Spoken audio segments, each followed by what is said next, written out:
భర్త ప్రాణాల కోసం యముడితో ఓ అభినవ సావిత్రి పోరాడింది. ఆనందం ఐశ్వర్యంలోనే కాదు, కష్టాల్లో సమానమని చెప్పింది. ఒకరి కోసం ఒకరు బతకడం కాదు, ఇద్దరు ఒకటై జీవించడమే గొప్పతనమని నిరూపించింది. భర్తకు కష్టం వస్తే తన ప్రాణాలను పణంగా పెట్టి బ్రతికించుకుంది.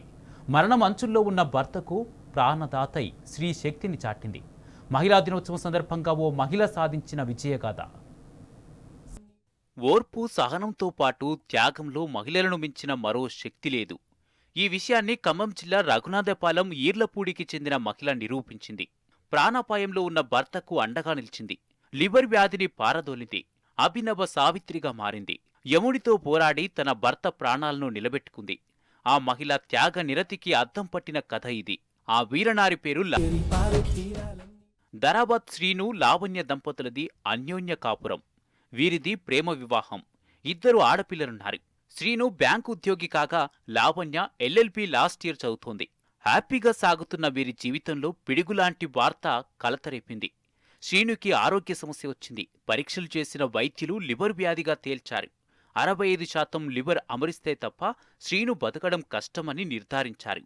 ఉన్న కాస్త డబ్బులు వైద్య ఖర్చులకే సరిపోయాయి. ఇక లివర్ మార్పిడి అంటే లక్షల్లో ఖర్చు చేయాలి. ఓవైపు శ్రీను ఆరోగ్యం రోజురోజుకు క్షీణిస్తుంది. లివర్ దానం చెయ్యాలంటే లక్షల్లో డబ్బులు కావాలి. ఇద్దరు చిన్నపిల్లలు.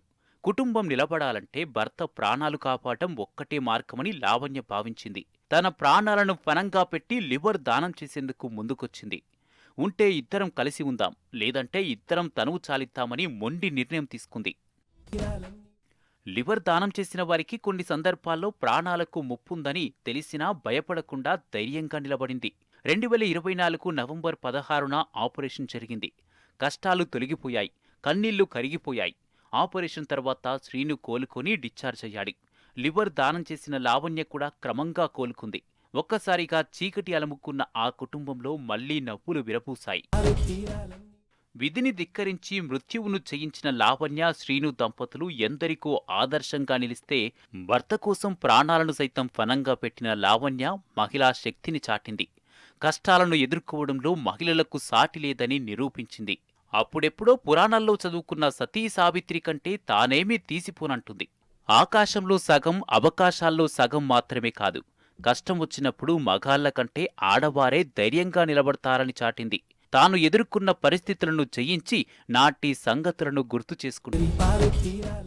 కష్టం వచ్చినప్పుడు చెరిసగం అని మనోధైర్యం నింపిన లావణ్య మనోధైర్యానికి కేర్ ఆఫ్ అడ్రస్గా నిలిచింది. ఇతర మహిళలకు ఆదర్శంగా నిలిచింది.